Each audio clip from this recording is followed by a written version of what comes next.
Buletin COVID-19 bersama saya Hatina Haris. Tajuk utama pada hari ini adalah aplikasi era pandemik dan isu utama yang akan dikupaskan pada hari ini adalah berkaitan dengan kesihatan. Wabak pandemik COVID-19 sedang melanda negara kita sejak Mac tahun lalu yang mana pada mulanya ia dikesan di pertengahan Disember 2019 di Bandaraya Wuhan, Hubei, China dan ia diiktiraf sebagai pandemik oleh Pertubuhan Kesihatan Sedunia WHO pada 11 Mac 2020. Pelbagai usaha kerajaan telah dilakukan bagi mengekang penularan wabak pandemik ini dengan melaksanakan Perintah Kawalan Pergerakan dan Pelan Pemulihan Negara sejak tahun lalu. Namun, pandemik ini telah memberi kesan terhadap kesihatan masyarakat tidak kira dari segi mental atau fizikal. Untuk perkembangan lanjut, kita bersama Asrul Sari Rizwan dari Studio Putra Heights, Subang Jaya. Assalamualaikum dan salam sejahtera. Berita selanjutnya. Bagi gejala dan kesan secara langsung ke atas kesihatan, COVID-19 berpotensi menyebabkan penyakit yang teruk sehingga boleh menyebabkan kematian. Golongan berisiko tinggi untuk dijangkiti COVID-19 termasuklah warga emas, kanak-kanak, wanita mengandung, pesakit kronik yang mempunyai komorbiditi serta pesakit berimuniti rendah. Kriteria gejala yang dikenal pasti antaranya adalah seperti demam berpanjangan, kelesuan, selsema, cirit-birit, hilang dari rasa dan bau serta kesukaran bernafas. Tahap jangkitan pesakit COVID-19 dapat dikategorikan kepada 5, iaitu positif tetapi tiada gejala, positif dengan gejala ringan, menghadapi radang paru-paru tetapi tidak memerlukan bantuan oksigen, menghidapi radang paru-paru dan memerlukan bantuan oksigen, dan memerlukan bantuan pernafasan. Menurut kajian KKM, 66% daripada bekas pesakit yang menerima rawatan susulan mengalami sindrom post-COVID. Antara simptom yang dikenal pasti adalah kelesuan, kesukaran bernafas apabila melakukan aktiviti, sukar tidur malam, batuk dan kegelisahan. Asrul Sari Rizwan melaporkan dari Putra Heights, Subang Jaya, Selangor. Pandemik COVID-19 ini tidak hanya memberi kesan terhadap kesihatan fizikal, malah ia juga memberi kesan secara tidak langsung terhadap mental dan emosi masyarakat. Ulasan lanjut mengenai kesan ini daripada Rahimatul Monawira Zainal Abidin dari Studio Wilayah Persekutuan Kuala Lumpur.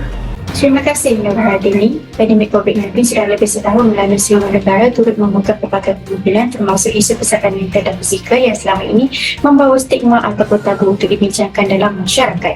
Kesan terhadap kesan mental orang ramai disangka akan berpanjangan untuk tempoh yang lama. Sepanjang pandemik COVID-19 terutama ketika Perintah Kawalan Pergerakan PKP berlaku, masyarakat sememangnya terkesan dari segi emosi dan kesihatan mental. Tekanan tidak hanya dialami oleh kaki tangan di sektor awam dan petugas kesihatan atau lainnya, tetapi tekanan turut dirasai oleh golongan lain dalam kalangan masyarakat. Kesan pandemik COVID-19 boleh menyebabkan ramai orang kehilangan punca pendapatan, hilang tempat bergantung, terpaksa bergantung kepada sumbangan makanan untuk makan, pergaduhan antara ahli keluarga, masalah rumah tangga seperti perpisahan, penceraian dan penderaan emosi dan fizikal. Sistem insurans pekerjaan SIP menyebutkan seramai 99,000 pekerja diberhentikan antara Januari sehingga 27 November lalu. Situasi ini menyebabkan individu mudah berasa putus asa sehingga cenderung mencari jalan singkat untuk mendasarkan masalah dengan membunuh diri. Setengah individu berisiko tinggi mengalami masalah kesihatan mental termasuk pembunuhan terutama ketika berada dalam keadaan stres yang melampau dan isolasi daripada rangkaian sokongan keluarga dan masyarakat sekeliling. Talian bantuan sokongan psikososial yang diwujudkan semenjak 25 Mac 2020 mendapati kebanyakan pengambil memerlukan sokongan emosi dan juga kaunseling. Daripada 1 Januari 2021 sehingga 18 Jun 2021, talian bantuan sokongan psikososial telah menerima lebih daripada 120,000 panggilan. Daripada jumlah tersebut, sebanyak 89% adalah berkait rapat dengan isu-isu psikologi kesan daripada COVID-19. Sekian sahaja saya Munawirah melakukan daripada wilayah Persekutuan Kuala Lumpur. Kembali semula kepada Nur Hardini. Beberapa aplikasi telah dicipta bagi kelancaran proses kerja atau aktiviti harian dan sudah semestinya ia memberi kesan terhadap masyarakat sepanjang tempoh pandemik ini. Untuk perincian yang lebih lanjut, kita bersama Muhammad Zaid Rosali yang kini berada di Pusat Sains Negara Kuala Lumpur. Terima kasih Hartini, rakan penyampai di studio. Usaha melalui aplikasi teknologi memberi kesan secara langsung iaitu yang pertama adalah pembangunan perisian MySejahtera.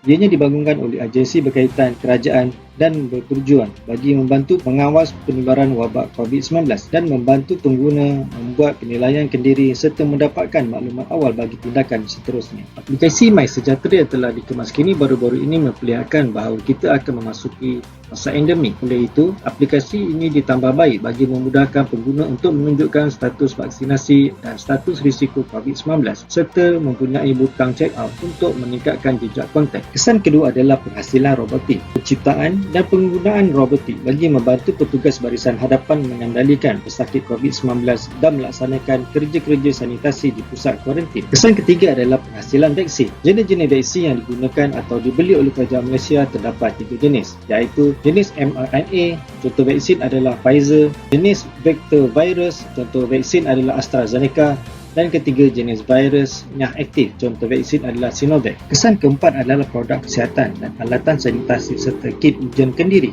Bagi mengambil langkah pencegahan COVID-19 dan mematuhi SOP yang telah ditetapkan oleh kerajaan, semua pihak mengambil inisiatif bagi menyediakan alat pengesan suhu dan alatan sanitasi di premis masing-masing.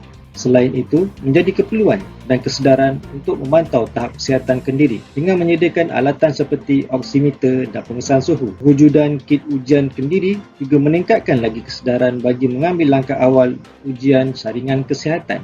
Baik, itu sahaja daripada saya, Muhammad Zaid Rosali, wartawan melaporkan bagi Buletin COVID-19. Kembali kepada Hartini di studio. Pembangunan perisian era pandemik membantu masyarakat dalam menjalani aktiviti harian. Ia termasuklah dengan kewujudan aplikasi yang melibatkan perniagaan dan pelbagai perkhidmatan secara dalam talian.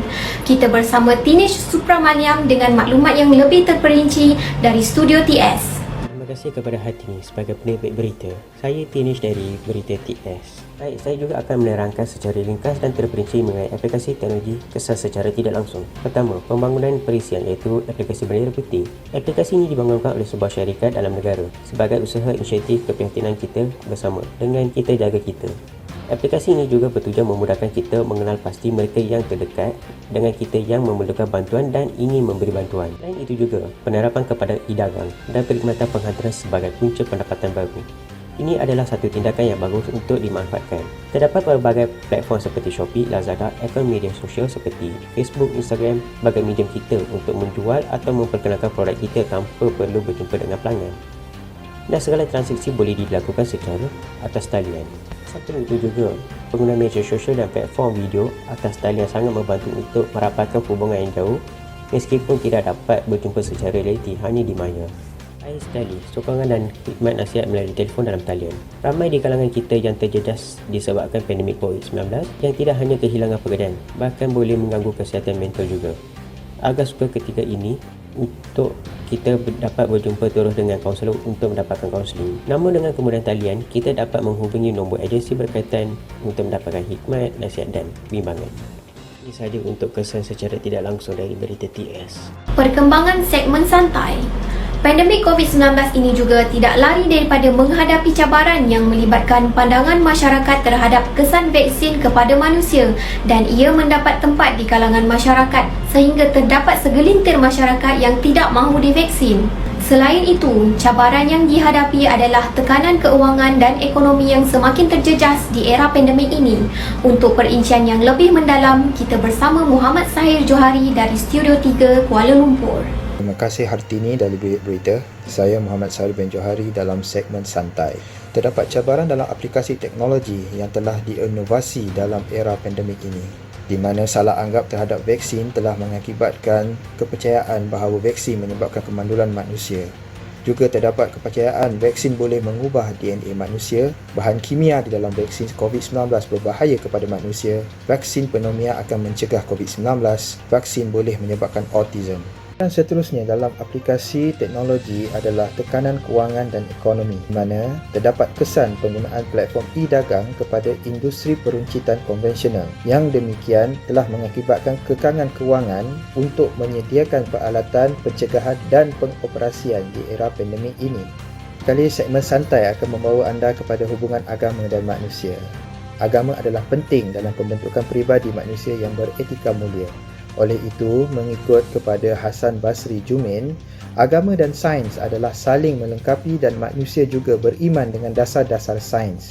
Dan Manusia juga tidak dapat berkembang atau memajukan kehidupan tanpa ilmu sains. Sekian. Buletin COVID-19 berakhir di sini. Jaga diri, jaga SOP dan jaga jarak fizikal anda tidak kira di mana sahaja anda berada.